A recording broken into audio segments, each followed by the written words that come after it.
And welcome, everybody, to the Spooky Movie Podcast. Real quick today, I'm joined here, as always, with my dad, Charlie, and our good friend, David Van Ness. And we're going to do a quick tutorial, a how-to, on how to make your own mummy, a Karloff-inspired original mummy. And I'm not going to lie, I didn't have too much part in this. This was 99.99% all my dad. So, Dad, why don't you get people started on this whole process on how to make your own mummy? Sure. Okay, so if you watched last month's podcast, I had a life-size Bela Lugosi in the background that my friend Michael at Plot 13 Studios made, and it looks beautiful. But the problem with this and COVID and everything going on this year, typically we would pick something like this up at a horror convention, meet Michael there, bring it home. He had originally intended to build this for us, and it just wasn't going to work out this year. Like, shipping it would have been impossible without getting it destroyed and everything else. So I decided to take the challenge on myself and have a little bit of model kit painting skills. But this is the first time I've ever attempted to do anything this goofy and ridiculous. So, but I took a lot of photos during the build process, and I kicked them all over to David. So if David kind of wants to just lead us through. And, we'll try to keep this interesting for the people on the audio only side, but we encourage you to go to YouTube and check this out and see all the photos and everything. But yeah. The pictures are up. The pictures are up. Let's just kind of talk them through. This is obviously just a Boris Karloff reference photo. Kind of showing what we were going for. This is Charlie making a superhero.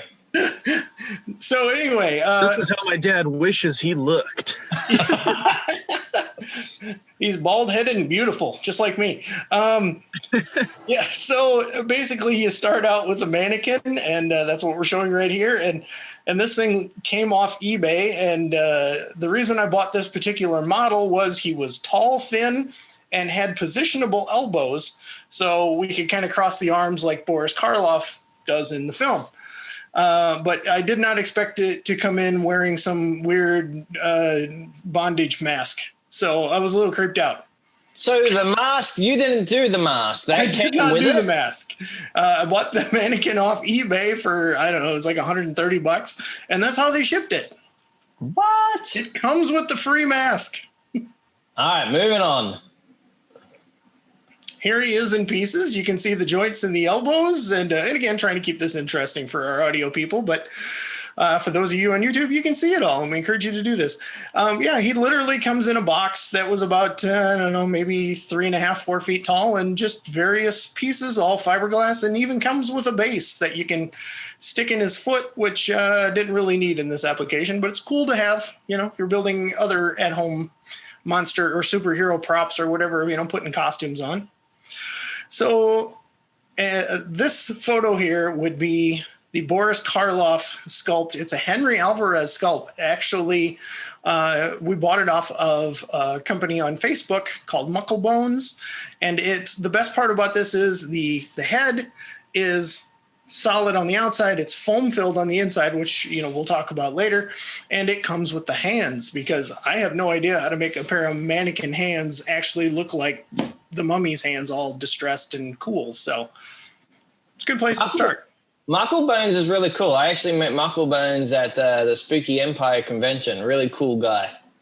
Yeah, man, and top-notch quality props and pieces, and the sculpts are, of course, Henry Alvarez is an absolute legend, and there's a naked man standing in my wife's office with his arms closed or crossed. Like eventually, the final product will be just testing it out. But yeah, and what was really cool is Thanksgiving dinner came along, and like our the couple of friends and family that actually could come over due to everything that was happening, walk in, and this is standing there like, hello. It's literally the first thing you see when you walk into their house, because it goes door. Yeah, this is my prop. I'm going to hold it all episode. It goes door to the bedroom to the kitchen, and the bedroom, he's just standing in the back, and they leave the door open for everybody to just walk on by. It's literally in Bug's old bedroom, which is now your mom's office. because you became a homeowner today, kid. Congratulations. Yeah, as of today, I've sold my soul to being a homeowner. And it's like, welcome to 30 years of debt.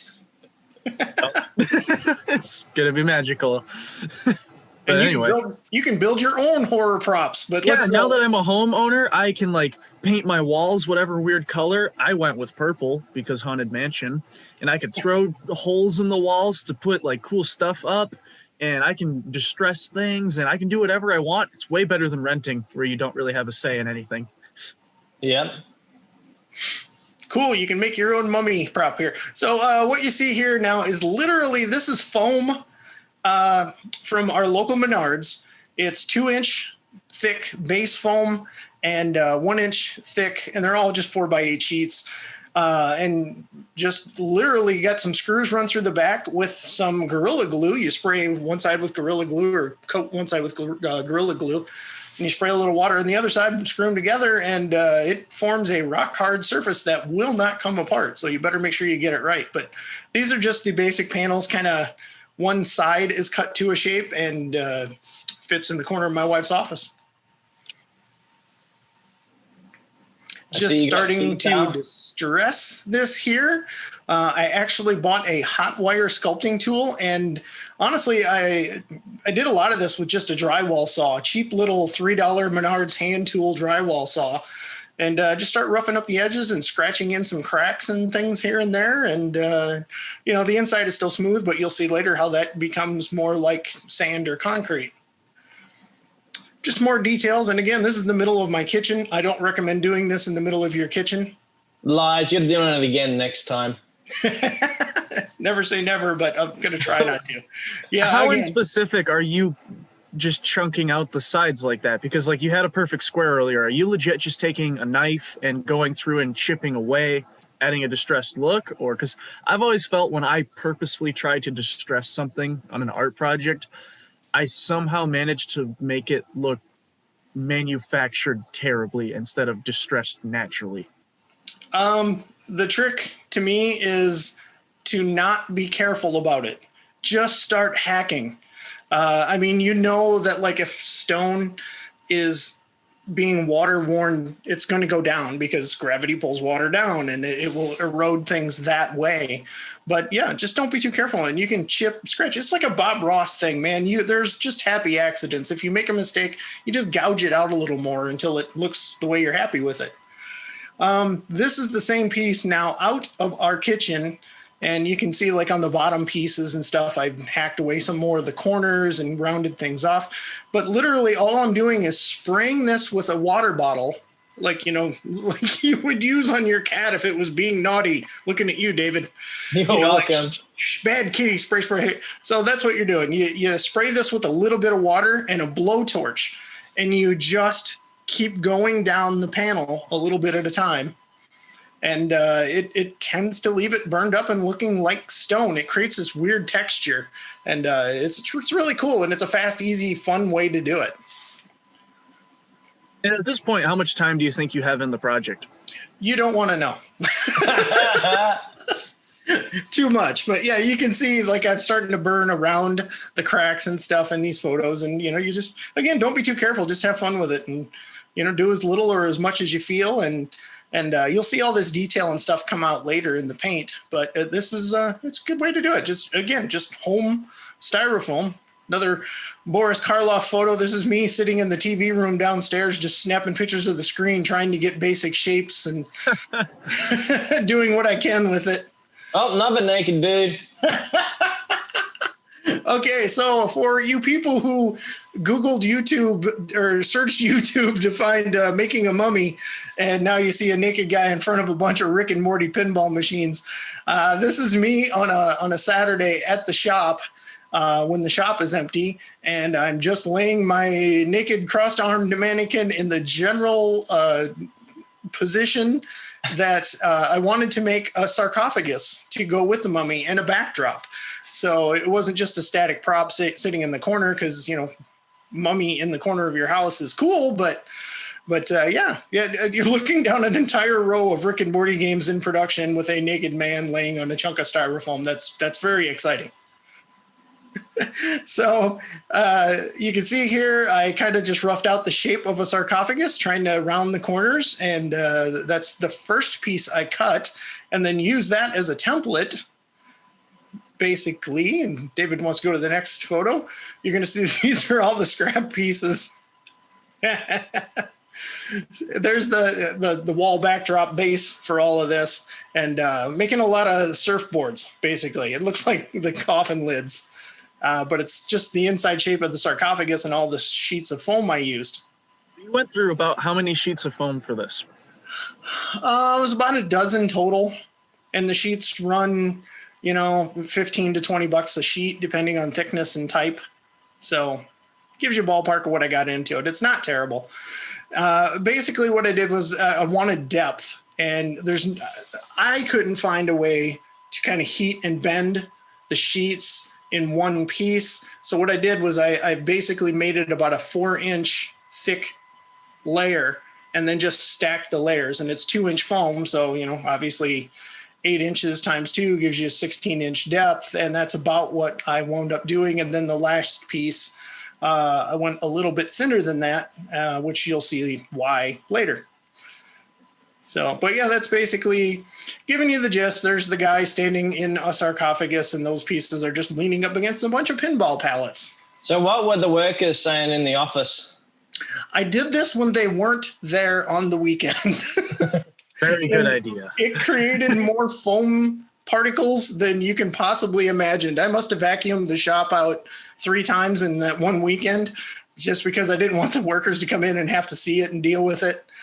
You know how many of the workers would be getting absolutely nothing done with you making a mummy in the corner, because we'd all be walking over and staring at it? Yeah, that's a real thing too. I get that. But what the hell's the weirdo doing now? So yeah, these are all the pieces just kind of stacked together with one piece cut for the back, and all Gorilla glued together. And then you got to get some weight on this, right? So you got to crush it and let it sit for 24 hours.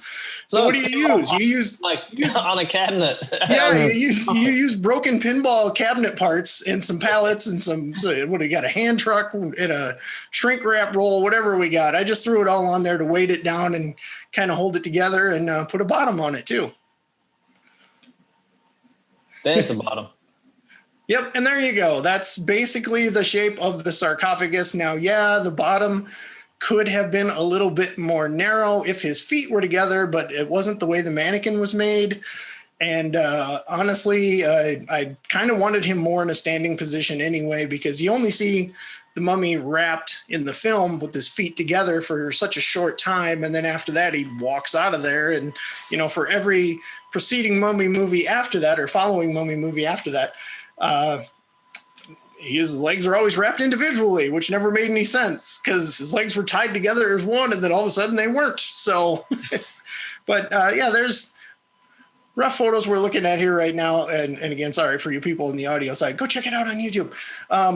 That's the basic gist of it. The sarcophagus is there. The base is there for the backdrop, and the mannequin is standing there looking all naked and creepy in his mask.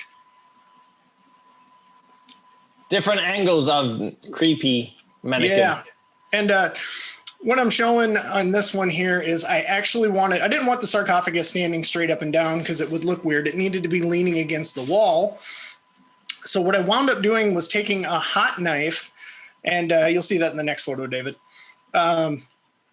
Taking a hot knife, and I basically just carved that shape out of the bottom of the base, so that when you set the sarcophagus in there, number one, it positions it perfectly. And you'll see that in the video as we go here. Picked up the thing, and you can set it back in, and it automatically leans it back up against the wall. And then I just, this is our Calaxian crystal purple powder booth area right now. And I just went in there with some latex paint and sprayed it all down, all the pieces just black. So it kind of just gives it a nice base to work forward to. I coat everything in black when I'm doing model kits or anything. Bug makes fun of me for it. But yeah, there's your sarcophagus, and there's Boris's head.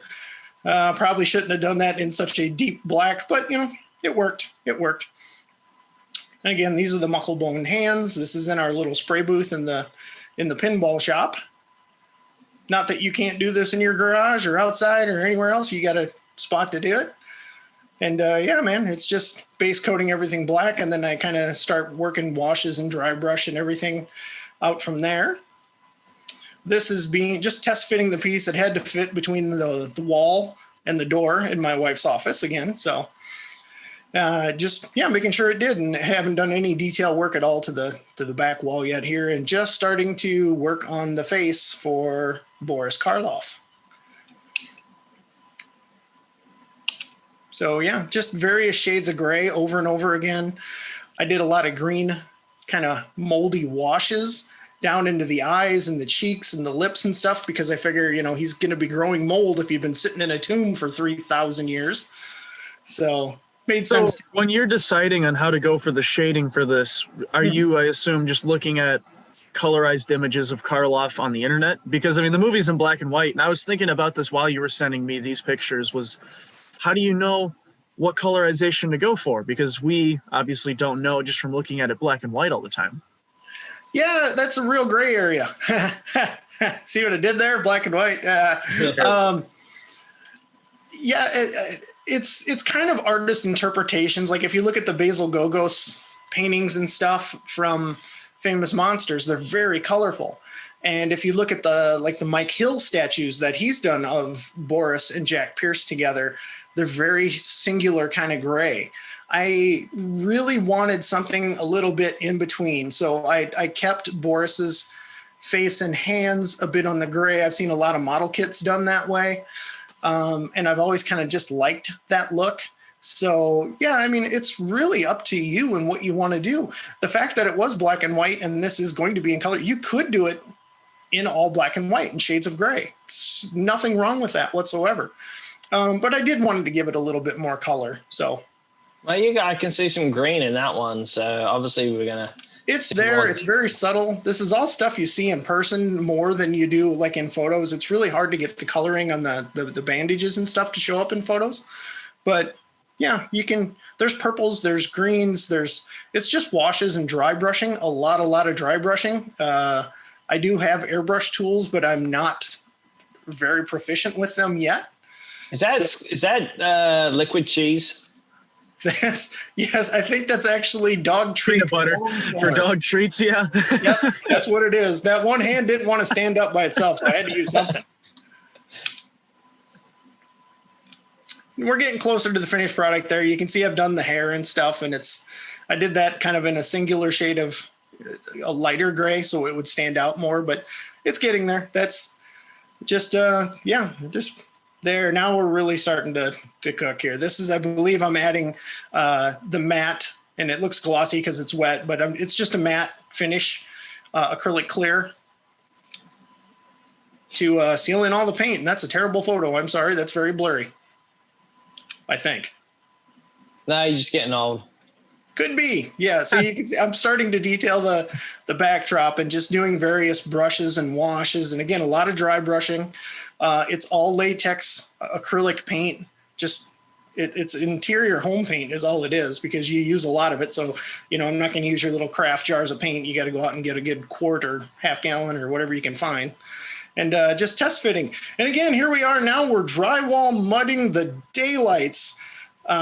This is a product or a process called Monster Mud. You just mix acrylic paint, latex paint in with drywall mud to color it. And I kind of wanted it to have a bit of like an Egyptian red clay. I don't know if that's even accurate, but it's what I went with.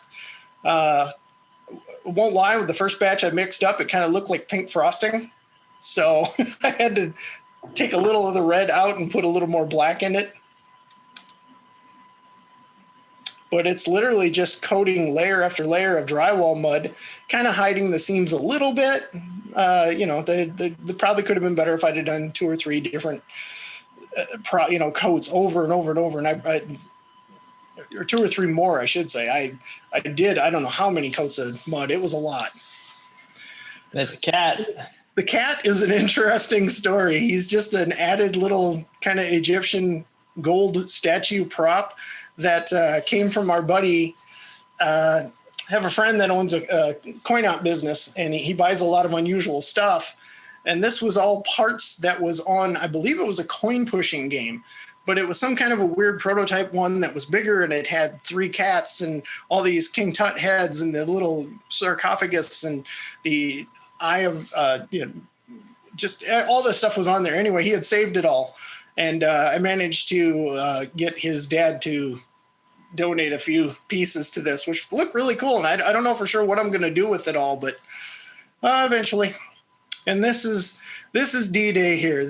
I had put off assembling the full mummy until the last part of it because I was nervous. This is, you've got, I think the head and hands is a good $300. The mannequin with shipping is, pushing a couple $100. So this is where I really didn't want to screw up. So, if I destroy it at this point and mess up and it looks terrible, then there's no going back. So this is just me setting up in the shop and shake hands with danger. This is this is the mummy about to be decapitated sitting on our CNC in the pinball shop. That mask always bothers me, dude. Sorry, that mask is just wrong. I'm telling you, it was a little creepier than the actual finished product with the mummy head. But yeah, you just saw there off with this head, so no turning back. It's all fiberglass. I actually cut that with a Sawzall with a very fine metal blade, and then began to just slowly hollow out the inside of the head, being very, very careful. And that foam chips away super easy. And just a little at a time. And again, I'm making this up as I was going along. I had no idea what the heck I was doing. Just getting it closer and closer to the shoulders, trying to get it down as tight as possible.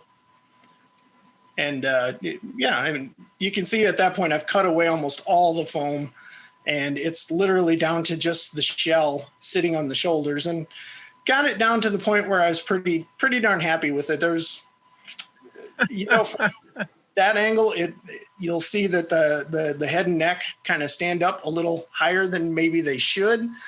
So I know I did a little more hacking, not too much more. And then you'll see here in a bit how I kind of blended and evened that out. Now this thing is back in the house, and the hands are attached and the head is attached to a mannequin. What is holding the head onto place there? Honestly, I just used Gorilla Glue, hollow out the foam on the hands, and then slide it down over the arm so that the distance from the elbow to the tip of the fingers looks pretty natural, because at first it didn't. The hands on the end of the wrists and the mannequin hands are actually removable. They just snap in and out. So like if you're changing clothes on it in a store, it's easy to deal with. But if I put the hands right at the end of the wrist, it didn't look good. So I had to hollow that out, slide it in. And it's just, again, Gorilla Glue and water. That stuff is amazing. You can literally pick this thing up by the head and it will not come off. And this is your mom and a dog toy in the background.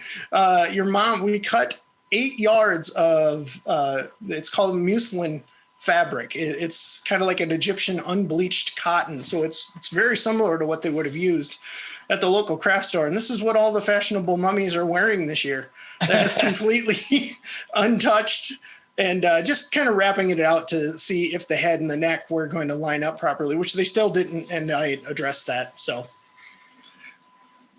but that fabric is literally, you'll see what we do with it. It's cut into long 3 and 4 inch wide strips, and then still working on the casket. I think at this stage I had gone back and I'd used another shade of light tan acrylic latex paint, and I put in dry lock sand, like what you put between your paving stones. And when it gets wet, it sets like concrete. It's crazy strong and it looks really good. But I actually mixed that in with the paint and then dry brushed the entire outside of the sarcophagus with it. So it would look like it had been out in an Egyptian tomb or in the desert. And at this point, your mom was really anxious to get that out of her kitchen.